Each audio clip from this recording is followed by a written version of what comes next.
Ayan na nga, charan! Nagawa ko siya. Nagawa ko mag-isa. Nagluto ako mag-isa. At yung challenge na nasabi ko sa sarili ko, kaya ko yan.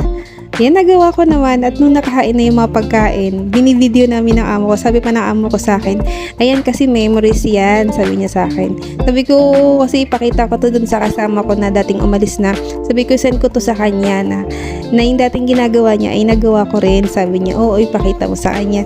Parang nakakatuwa lang kasi dati wala talaga akong alam, as in. Pero nung step by step talaga, pag nagawa mo ng isa, dalawa, tatlong beses, wala na, parang basic na lang, paulit-ulit na lang siya.